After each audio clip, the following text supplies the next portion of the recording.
Ridge, talking about the climbs up there. Now, not many people climb around Tick Ridge. This is usually used as one of the more popular scramble routes up to Crandall. So you go to the government compound and then you turn up the hill towards the waste transfer station. There you'll see sort of the road that the wardens still sort of drive their pickup trucks up to check the well, I think that's up there or something. Anyways, this is where you come down off basically all the Crandall routes anyways. When you're at the peak, you're coming down off this side, and then the scramblers head up Tick Ridge here. So you'll head up there until the trail, the road sort of ends where the you encounter the creek. Then since the fire, the trail sort of has gotten really lost in here. So try to do your best. I think right now it just cuts up onto the bank, and then now it hugs the corner of the embankment for a while before getting right up into here, and then it starts up Tick Ridge proper. And then this is where the climbing is. Now I don't like having too much impact down around here, so I've never sort of pushed this area very much, and the rock's not terribly good. There's the main climbs for this area that you're coming for are right up here, Classic Loss and Engagement. Those ones are just stellar climbs, a little bit intimidating, and so I don't mind much traffic up here, more the better. Down here, it always feels like there's like this little cave where it could be a bear or something that dens there. So watch it out in the spring uh, and late in the fall. But in the summer, bears are always out doing other stuff, and there's a little natural spring down here. I wouldn't drink of it because of all the pack rats up above. But an interesting area. Now, the thing with the Tick Ridge, let me show you where the climbs are, is most of the climbs are down here in this corner that most people will be doing. And then there's a few here that I guess probably need reworked and reimagined. And then there's the pack rat climbs down around here that can be done. And here's the scramble down if you want. I think it's probably a little bit exposed. And then there's a super steep 5-9 that Rory McFarland did. He did a lot of new routes here when he was around that sort of 2017. That is, let me get the name, Storm in Montana. There's the 5-9 Waterton steepest roof crack. Goes right up there. So you can either wrap in off the top, or I used to scramble sort of down here. And then you can keep going over to get to the start of Classic Loss. Now watch out for that green argillite ledges in here. It's always a bit sort of scary and compact stuff. But most people are probably just going to hang out right here. And that is the right corner and Tugboat. So this one obviously climbed by Wardens some time ago. It'd just be too obvious not to. And there's an easier route here in the corner. I finally put 2 bolted anchors up top, so this can be top roped. And then now that the trees are burnt down, I think you might even be able to get an arete route going right up there. And then there's a steep overhanging fist crack. It's pretty unique, probably a solid 5'11" if I remember that. Going up, hard to top rope in the bottom. The rock's a bit chossy, but I just, because of the nature of the area, I never clean it off or put a bolt in, just save it as a top rope problem. Not everything needs to be lead and bolted. And then there's a real easy sort of a 5'4", 5'5" crack that gets up, and there's 2 bolts here since the trees have died in the fire. And that handles this area right there. Let me see if I can show some pictures of those climbs if there's any. No guarantees on this one. Well, so there's the right corner. The rock got a bit fried with the fire in here, so we used to leave this up on gear all the time to get up to this face. And it's decent gear. I mean, some newer climbers are probably going to be freaked out on it, so give it a try on top rope before. But you've got some brakes there, and some tri-cams help out a lot. And then I think if I remember, it's probably that top move where you're like, oh, do I have enough protection? Am I going to swing into that corner there? That will probably get most people. There it is, and that's right where you'll see the anchors is up there, so you can scramble over to the lip and get to those anchors. You could do an exposed scramble from this left side. There's a sort of big angled ramp here. Then you can do a move or two to get to the top.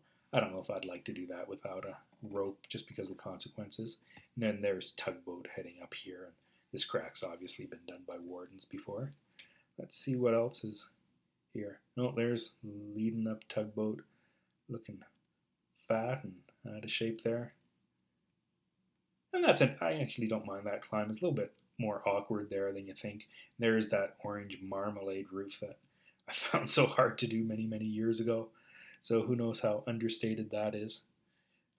And you can see that rock. Here's a sideways picture of it.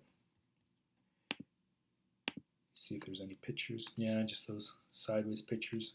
There's rapping down in the 90s, back when I had hair, off orange marmalade, trying to get into this crack here. Like I said, your top rope, you're going to have so much extra rope that you're probably just as well off just to lead it on cams to get out there and just stuff a ton of them in.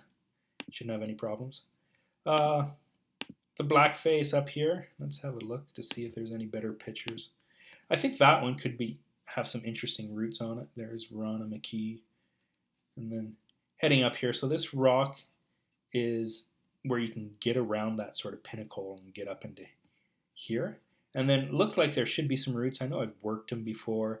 They're always sort of like, not really great and worthwhile, sort of impacting the rock to put some bolts in there. But maybe someone else will. I've said that lots of times before up there. Now, the pack rat routes, there's not many pictures of those. That was before the cameras. So they aren't recommended. I mean, give that 5.9 a try, and maybe one of those big super overhanging roof rat routes is pretty good. But that one looks really interesting. I haven't done that one of Rory's. And then we're into the classic loss area here. Now, here's the wider picture. There's the right corner and tugboat and orange marmalade. There's that, what do we call that? Blackface something. You can tell I like descriptive names instead of fancy ones. And then right there should be that steepest 5.9. There's that rock where you scramble down. So it should be somewhere in there, and I'll show some pictures of those. That's Rory's route. Let me see if I can find it.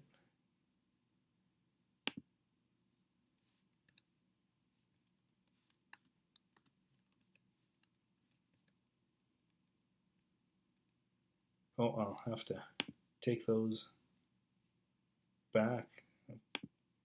Okay, so Rory's route is right in there. Now here's the main stuff that you'll see. This is classic loss. So classic loss was always, it's a nice traversing route, and I heard that the Wardens had done that back in the 80s and were quite proud of that. I think that was through Brent Kozchenko. So it starts at that little tree, and you can wrap off the tree. I think you can also get into it here. There's a lot of exposure down there, so you want to make sure that tree's still there, set some pieces of gear. Another one of those like lead on with a rope soloist, and soloists aren't very good at catching falls off the side. So I remember always being a bit nervous when I led that one all the way up here with that super sharp rock, and wondering if the cam would ever catch if I fell. So right off here, there's a whole bunch of anchors now on the top of engagement. So there was a pin and a bolt that you'd go right off the lip, and they make nice top roping anchors, but they're always a bit scary to get over for rappelling. So I think the Wardens put some bolts just back a bit to make the wrap a bit nice. And then I believe it's Rory who put another sort of route right up in here, and that should be a gorgeous one. I haven't tried it. Should be stiff. This is a great set of climbs, tons of exposure as you're heading up there. And as you get to the engagement climbs, those ones also will have a lot of exposure. Let's see if I got some old pictures of those. See what this is. There's classic loss. There you sort of see them again, trending up left to the pillar. Can't quite make it out on that one. And let's see, engagement. So I remember loving these ones. So there's the view. Just fine climbing, super technical footwork. And it used to be like a pin and another pin. I think one of those pins got busted off, so we replaced it with a bolt. And there's the two routes, the one off the left and the one off the right. So try them on top rope. Just make sure you're comfortable with the gear. You obviously don't want to have a ground fall here. But those are nice, and then that back corner has obviously been lead, and then you get up to the roof where all the exposure is. So yeah, there you go, doing the traverse in to get to that right-hand route. And there you'll see them from the top. That's the pinnacle. And I believe that route probably Rory put in has another set of bolts just down here for wrapping off instead of going all the way up to the top to the anchors here at the lip and then further behind. So then you could probably do like a wrap down to get to the anchors and one more wrap and check things out. Probably bring double ropes, I would think, for those ones for sure. Here is single rope will get you to there, and then you can decide if you want to climb back up and out, which is usually what we do for those ones. And then let's check out so we got those areas. Here's Rory's route description. There's supposed to be a really nice 5/4 crack up in here. And I think this is where Rory said the wardens pounded in a bunch of bolts for heli rescues right above it. So if you're heading up the Scrambler's route up to the peak, you'll go a ways and then get this 5/4. And then, so that should be up in here. And then this upper tier always looked gorgeous, but when you actually get up in here, it's not very tall.